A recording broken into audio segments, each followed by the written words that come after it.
Bonjour tout le monde et bienvenue dans cette vidéo qui aura pour objectif d'avoir un aperçu général des moyens de transport en Afrique. Continent encore mal desservi, où les infrastructures sont en développement. Il peut être intéressant de faire un tour d'horizon pour se rendre compte des progrès récents et des projets à venir. Cette vidéo s'articulera autour de 4 chapitres, un pour chaque famille de transport, maritime et fluvial, routier, ferroviaire et aérien. Chapitre 1, transport maritime et fluvial. Je ne vais pas m'attarder sur le transport sur l'eau, cette vidéo s'intéressant surtout au transport de passagers. Le transport maritime est avant tout réservé aux marchandises. Quelques transports fluviaux ont été développés, notamment à Lagos. Puis il y a des pays où le transport fluvial pourrait être au cœur du développement, comme le Congo, mais pas tous les tronçons du fleuve ne sont navigables. Chapitre 2, transport routier. Le réseau africain s'articule autour de grandes routes panafricaines, mais dont la qualité varie énormément d'un pays à l'autre. Jetons un coup d'œil à certaines d'entre elles. La transsaharienne part d'Alger pour aller jusqu'à Lagos. Cette route traverse plusieurs pays. En Algérie, la route est bien entretenue et on peut dire qu'elle est complète. Par contre, au Niger, la route est bien moins développée. Pavée sur certains tronçons, mais avec le manque d'entretien, elle n'est pas aussi facilement praticable qu'en Algérie. La route transafricaine numéro 3 doit aller de Tripoli au Cap. En Afrique du Sud et même en Namibie, tout est largement complet. Par contre, en Libye et au Tchad, dans le Sahara, la route n'est pas encore prête. En fait, de manière générale, le nord de l'Afrique a des réseaux routiers très développés, et c'en est de même pour l'Afrique australe anglophone. Regardons ce qu'il y en est des autoroutes. Le Maroc est un pays qui a un très bon réseau autoroutier, toutes les principales villes sont desservies. Allant de Tanger à Agadir, sur l'axe nord-sud, et allant jusqu'à la frontière algérienne de l'autre côté, la première autoroute marocaine était la Casablanca-Rabat, axe majeur du pays, construite en 87. C'est dans les années 2000 que le plus gros des tronçons autoroutiers a été construit. En Algérie, les autoroutes s'articulent autour de l'axe transmaghrébin de l'est à l'ouest, puis continuent en Tunisie vers Tunis. En Tunisie, il y a aussi des autoroutes sur le littoral en allant vers le sud jusqu'à la frontière libyenne, mais en Algérie, on trouve même des tronçons sous forme de voies rapides dans le Sahara. Dans le désert, la route est très développée, du moins dans le nord. La Libye, quant à elle, n'est pas encore accordée au réseau autoroutier. La guerre civile débutée en 2011 a mis en pause tous les projets prévus. En Égypte, il y a des routes aux normes autoroutières, mais n'ont pas des classifications comme dans les 3 pays du Maghreb. Elles vont de Assiout jusqu'à Alexandrie, puis d'autres routes à double voie dans le désert complètent le réseau. L'Afrique du Nord est donc la première grosse région aux normes autoroutières très développée, en comparaison au reste de l'Afrique. L'autre région est celle d'Afrique du Sud, où le réseau routier est très dense. Les autoroutes vont de Johannesburg à Durban, on en trouve autour du Cap ou pour Elisabeth. Comme en Égypte, il n'y a pas vraiment de classification qui sépare les routes aux normes autoroutières des autres, contrairement au Maroc et à l'Algérie. Dans les faits, les routes aux normes autoroutières sont moins nombreuses qu'au Maghreb sur les grands axes, mais on en trouve énormément dans les agglomérations comme à Johannesburg, qui est digne d'une ville états-unienne. Mais à côté de cela, les routes goudronnées sont très nombreuses et bien entretenues. On peut aller pratiquement partout dans le pays avec n'importe quelle voiture.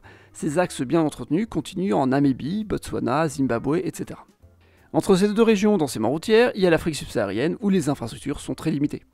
Par exemple, la route nationale 1, au Congo RDC, qui va de la mer jusqu'au sud du Katanga, en traversant les principales villes, n'est qu'une petite route goudronnée et peu entretenue, la rendant impraticable sur certains tronçons. Et ça, c'est la principale route du pays, l'axe majeur. Le reste, c'est encore pire. Ailleurs en Afrique, certains pays se sont contentés d'une seule autoroute, souvent l'axe majeur reliant la capitale à une autre ville importante. La Guinée équatoriale continentale est entièrement traversée de l'ouest à l'est par une autoroute, la Côte d'Ivoire entre Abidjan et Yamoussoukro, le Ghana développe sa route entre Accra et Koumassi, le Nigeria entre Lagos et Ibadan, le Cameroun a un projet entre Douala et Yaoundé, c'est en cours de construction, puis les projets au Sénégal entre Dakar et l'intérieur du pays, ou encore celle autour de Nairobi au Kenya. Chapitre 3, transport ferroviaire. On peut dire que l'Afrique a un réseau ferroviaire composé de plusieurs îlots. Le premier grand groupe est le réseau ferroviaire du Maghreb. Les 3 pays, Maroc, Algérie et Tunisie, sont connectés entre eux. En théorie évidemment, vu que le Maroc et l'Algérie ont fermé leurs frontières. Au sud, on a le réseau austral, centré sur l'Afrique du Sud, qui est très développé, mais qui continue vers les pays voisins et va jusqu'à l'Afrique orientale et l'Angola, passant même par le Congo. Enfin, on a des réseaux individuels, centrés sur un seul pays ou juste le pays voisin, souvent d'une capitale maritime à une autre ville. Par exemple du Sénégal à Bamako, d'Abidjan à Ouagadougou, mais ce sont des lignes peu développées, rarement électrifiées. On trouve un bon réseau en Égypte. L'Afrique du Sud dispose évidemment du réseau ferroviaire le plus dense du continent. Les lignes sont bien électrifiées pour les axes majeurs, c'en est de même du Maroc. Depuis 2016, l'Éthiopie possède une ligne électrifiée qui va jusqu'à Djibouti, Construite par des entreprises chinoises, elle permet de développer le transport de marchandises. Mais sinon, à part ça, l'Afrique est un continent encore peu connecté au train. Si on regarde de plus près le Congo, on voit qu'il y a une ligne entre la mer et Kinshasa, et une ligne entre Lubumbashi et la Zambie. Mais Kinshasa et Lubumbashi, les deux principales villes du pays, ne sont pas reliées entre elles. En ce qui concerne la grande vitesse ferroviaire, elle ne concerne qu'un seul pays pour le moment, le Maroc, avec une ligne allant de Tanger jusqu'à Rabat, et les trains allant jusqu'à Casablanca. Le Maroc prévoit d'agrandir le réseau d'ici les années 2030. Normalement, la ligne devrait se prolonger jusqu'à Marrakech avant le début de la Coupe du Monde de football 2030, dont le Maroc est un des pays d'accueil de la compétition. Mais le ferroviaire, ce sont aussi des transports en commun urbains.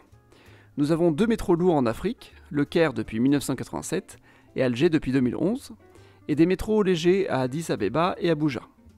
À Tunis, le métro léger ressemble plutôt à un tramway.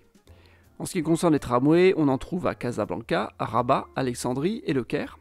À cela s'ajoutent les métros légers précédemment cités, puis aussi plusieurs réseaux en Algérie, à Alger, Constantine, Mostaganem, Oran, Ouargla, Sétif et Sidi Bel Abbès.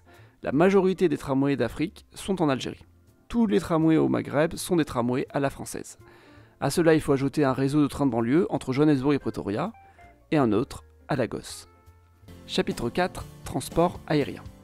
L'aviation s'est bien développée en Afrique ces dernières années, que ce soit dans le transport international que dans les vols domestiques. D'un point de vue international, c'est Ethiopian Airlines qui domine avec sa base à Addis Abeba. C'est la compagnie africaine qui génère le plus d'argent, transporte le plus de passagers et qui propose le plus de destinations. La compagnie dessert une 60aine de destinations en Afrique, plus que n'importe quelle compagnie dans le monde. La compagnie possède 40% de la compagnie Askai Airlines, basée au Togo, et qui dessert de nombreuses destinations dans l'Ouest africain. 2 pays disposent d'un véritable réseau domestique, l'Afrique du Sud bien sûr, et le Nigeria, nouveau sur la scène aérienne. Les autres pays se contentant d'avoir des réseaux en étoile, centrés sur une seule ville, ou sinon des petits réseaux. Au Maroc, on a un petit réseau aérien. Royal Air Maroc est basé à Casablanca, et dessert les villes marocaines principalement depuis Casablanca. Il existe quelques lignes domestiques qui ne concernent pas Casablanca, par exemple depuis Agadir et les villes du Nord. Mais le Maroc est un pays qui a très bien développé son train, et notamment une ligne à grande vitesse. Plus le temps avancera, et moins les vols domestiques seront utiles dans ce pays. Au Nigeria, on a un cas typique de pays en plein boom économique, où les voyages à l'intérieur deviennent à la fois nécessaires, et à la fois se heurtent au manque d'infrastructures. Le Nigeria a donc un profil idéal pour développer son réseau aérien, à défaut de développer des trains ou la route. Ce que je veux dire, c'est que ce n'est pas forcément un signe de bonne santé économique que le Nigeria développe autant son réseau aérien, c'est plutôt une réponse à un manque d'infrastructures. Mais d'un autre côté, ça reste tout de même un signe de bonne santé économique, puisque ça signifie que les gens ont les moyens de prendre l'avion. Là où par exemple, au Congo, il n'y a encore rien au niveau aérien, à part quelques vols hebdomadaires, et pourtant le Congo n'a que peu d'infrastructures de transport, et le pays est grand et peuplé, le seul véritable moyen de se déplacer d'une ville à l'autre est l'avion. Mais il n'y a pas de clientèle qui peut se permettre de payer un billet d'avion, alors qu'au Nigeria, on y est. Par exemple, depuis Lagos, on compte entre 100 et 200 vols par semaine vers Abuja. C'est un chiffre énorme. Ça signifie qu'il y a au moins une quinzaine de vols chaque jour entre ces deux villes. Même si ce sont des villes très peuplées, le Nigeria reste un pays pauvre. Mais ça prouve qu'il y a désormais une clientèle assez riche pour remplir tous ces avions. Le Nigeria a 2 villes qui servent de plateforme, Lagos et Abuja, la métropole économique et la capitale politique. Ces 2 villes desservent les principaux aéroports du pays. Les autres villes n'ont en général que 2 destinations, ces 2-là. Et Port Harcourt, en tant que ville pétrolière, est la ville tierce la mieux reliée aux 2 métropoles. Air Peace et Arik Air sont les 2 principales compagnies, la première privée, la deuxième publique. En cherchant un peu, j'ai pu voir qu'il existe des billets qui coûtent une centaine d'euros l'aller-retour entre Lagos et Abuja, ce qui est tout à fait dans les prix de la classe moyenne nigériane, qui représente désormais presque un quart de la population du pays. En Afrique du Sud, le réseau s'articule autour de 3 villes, Johannesburg, Durban et le Cap. Les compagnies sont plus nombreuses et on en trouve à bas coût aussi. L'Afrique du Sud, bien qu'ayant un réseau ferré développé et de bonnes routes, reste dépendante de l'avion, par sa taille, mais aussi parce que les transports terrestres ne sont pas si performants. Il n'y a ni autoroute ni LGV entre les 2 principales villes.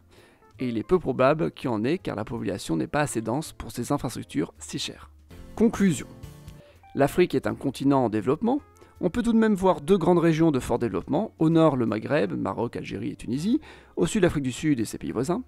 L'Afrique australe, surtout l'Afrique du Sud, est un territoire avec beaucoup de routes, des voies rapides dans les villes, un étalement urbain, beaucoup de voies ferrées mais pas pour les passagers, et un réseau aérien domestique bien complet. On peut dire que c'est avec un style de transport à la nord-américaine. Au contraire, le Maghreb a un style plus à l'européenne, des autoroutes bien classifiées entre les villes et beaucoup de tramways à la française. De manière générale, les influences anglo-saxonnes ou françaises sont marquées en fonction du régime linguistique du pays. Merci d'avoir regardé cette vidéo. S'il vous a plu, mettez un pouce bleu ou abonnez-vous et à la prochaine.